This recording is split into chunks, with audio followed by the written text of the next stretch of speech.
Fala galera, ligado aqui no canal Expresso, termina o Brasileirão 2024, o Vasco termina na 10ª colocação, uma colocação no apanhado geral justa para o Vasco, acho que condiz com o que é o elenco do Vasco, um elenco limitado, que se mostrou limitado no decorrer do campeonato, mas fica aquela sensação de que poderia ser um pouco melhor. Vou falar do desempenho do Vasco no campeonato, da partida de hoje, depois que você se inscrever, deixar o like, compartilhar e dizer pra galera que o pós-jogo do Expresso já tá no ar. Então galera, o Vasco hoje fez uma partida meio melancólica ali com o Cuiabá já rebaixado. Eu fiquei um pouco preocupado porque o Cuiabá já rebaixado poderia vir um time mais leve.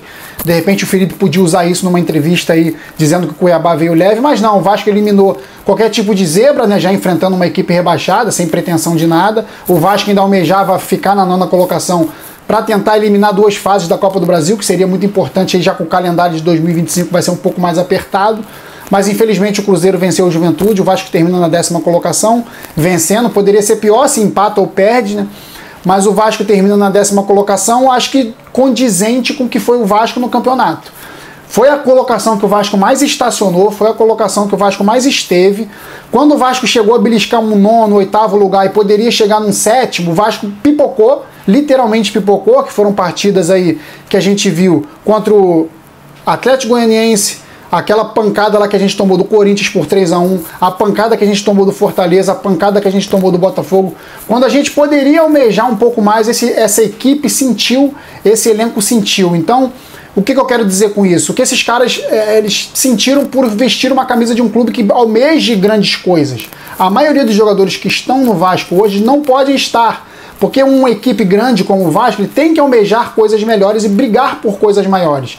E parece que essa maioria desses jogadores desse elenco, eles não conseguem. Quando é para brigar por algo maior, eles sentem a pressão, não conseguem desenvolver. Quando o Vasco já esteve livre da pressão, não tinha mais pelo que brigar por Libertadores, era Sul-Americana ali ficar e estava resolvido, o Vasco atuou bem contra o Atlético Mineiro, que foi a penúltima rodada, e agora contra o Cuiabá. Então, mostra claramente que o Vasco é uma equipe que não pode continuar como um todo para 2025.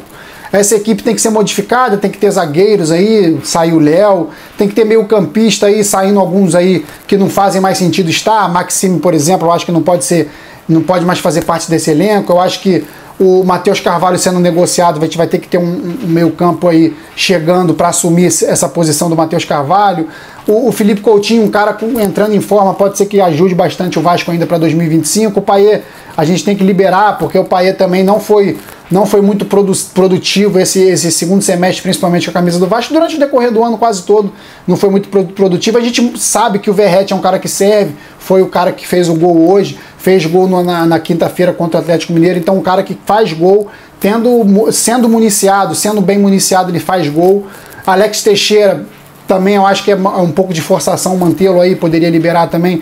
Então o Vasco tendo uma espinha dorsal aí com o Léo Jardim para 2025, com o João Vitor talvez não sendo negociado, porque é um jogador caro, o Vasco não vai negociar por qualquer preço, pode ser que ele fique, com o Paulinho, com o Jair e com o Verratti ali, com o Felipe Coutinho no meio também, e o Verratti como centroavante dá para fazer essa boa espinha dorsal aí do time do Vasco, o Hugo Moura também permanecendo, ficando ali na volância, então o Vasco pode ter essa espinha dorsal, composta por Léo Jardim, João Vitor, Hugo Moura, Jair, Paulinho, Felipe Coutinho e Verratti. Eu acho que o Vasco precisa de 2 pontas, o Vasco precisa de um zagueiro canhoto bom para fazer companhia aí ao João Vitor, zagueiros para serem bons reservas também, meio campistas para serem bons reservas, um bom reserva para o Felipe Coutinho e um bom reserva para o Verratti. O Vasco precisa de umas 7 contratações aí pelo menos para 2025, o resto a gente vai ver contrato, pode servir para compor elenco. Não estou falando dos jogadores da base, claro que vão compor, o Leandrinho compõe bem, eu acho que os jogadores que se machucaram, o Paulinho, que não é um jogador da base, mas eu acho que ele voltando também vai dar uma consistência boa para o Vasco. Mas falando do Estrela, falando do JP, pode ser jogadores também que podem ajudar o Vasco no ano que vem também.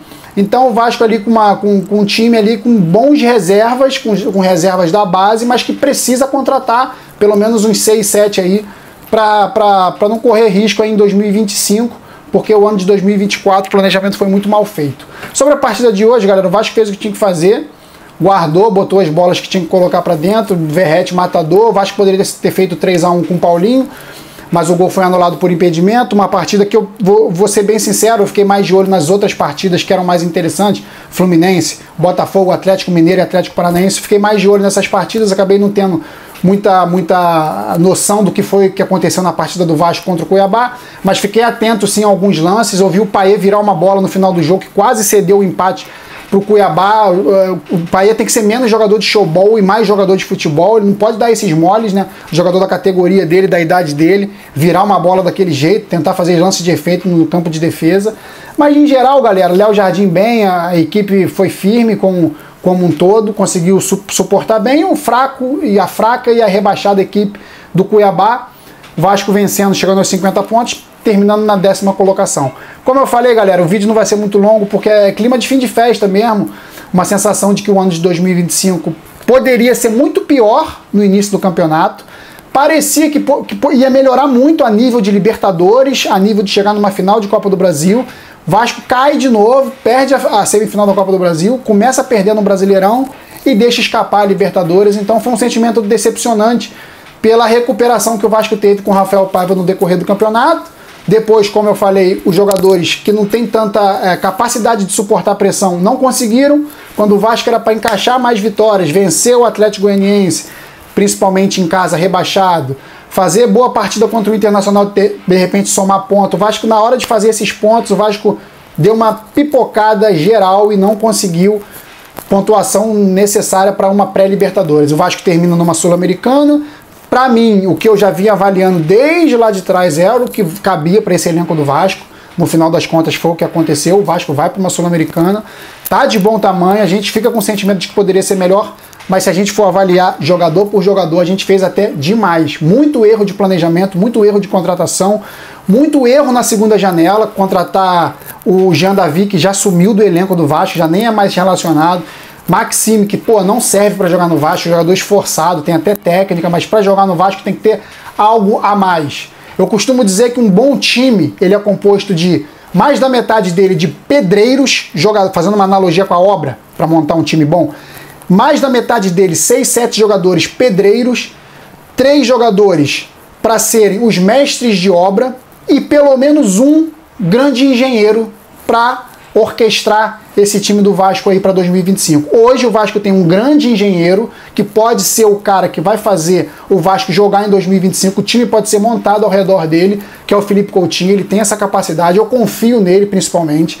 Então o Coutinho sendo esse engenheiro civil para essa obra que o Vasco vai precisar fazer de reconstrução, tendo alguns bons pedreiros, 6, 7 e 3 mestres de obra pelo menos aí para tentar equilibrar com o Coutinho ali a técnica, fazer o time jogar. Eu acho que o Vasco vai conseguir sim ter um ano de 2025 melhor, mesmo tendo o orçamento apertado por conta das dívidas, por conta de não ter sido vendido de novo, por conta das cotas terem caído também. A da TV do Carioca já vai ser menor do que para os rivais.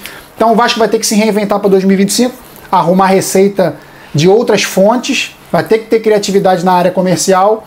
E a gente tem expectativa que esse time brigue mais do que brigou esse ano. O que eu falo em relação à obra é que pedreiros, eles trabalham incansavelmente, constroem, fazem construções, claro, sendo conduzidas por bons mestres de obras e bons engenheiros. Eu acho que o Vasco precisa de um grande engenheiro, 3 bons mestres de obra e 6, 7 pedreiros para trabalhar esse time, fazer esse time correr de exposição do início ao fim. A gente não quer ninguém mole, a gente não quer ninguém caindo pelas tabelas, a gente quer um preparo físico melhor, a gente quer jogadores com mais raça.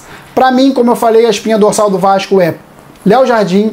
O Puma, para mim, é um jogador suplente, ele não vai fazer espinha dorsal de time nenhum, para mim é um jogador que é reserva. Então é Léo Jardim, João Vitor, Hugo Moura, Jair, Paulinho, Felipe Coutinho, um meio-campo já mais encorpado, o sistema defensivo tendo que mexer bastante.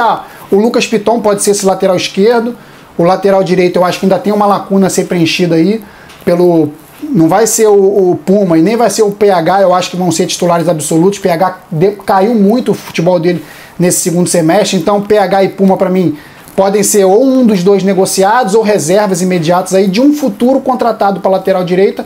Como eu falei, o meio campo já mais encorpado, com o Hugo Moura, Jair, Paulinho e Felipe Coutinho, e um ataque com o Verratti e o complemento desse ataque, que é o segundo atacante ou os pontas, a gente precisa. Não será o Alex Teixeira que vai fazer essa função. Alex Teixeira, para mim, é no máximo reserva para 2025, mas eu liberaria, não ficaria com Alex Teixeira.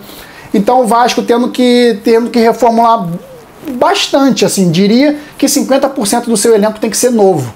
Zagueiros e laterais, ponta, zagueiro, lateral, ponta, atacante para fazer sombra, segundo atacante. O Vasco vai ter que mexer bastante aí nesse elenco para 2025. As opções, galera, eu não vou abrir aqui, o Vasco vai negociar, vai procurar ainda, não tem informação nenhuma, e é o que sai aí não dá para confiar 100%, que às vezes é só especulação, alguém querendo alguém querendo cavar alguma informação que às vezes não é verídica, só vai ficar iludindo a torcida, e eu não vou trabalhar em cima disso. Então, galera, o Vasco precisando aí fazer contratações para lateral direita, meio-campistas para fazer sombra ao Felipe Coutinho, meio-campistas que saibam marcar e jogar, mais meios de ligação, 2 pontas, esquerda e direita, um jogador para fazer sombra ao Verratti, pode ser um jogador que faça gol e seja também segundo atacante. Não tendo essa opção, um bom jogador para fazer gol e um bom jogador segundo atacante. Eu acho que tem que ter essas opções, tem que variar. Se não der no 4-3-3, no mesmo jogo troca para o 4-4-2, o Vasco tem que aprender a variar isso para não ficar preso num esquema só.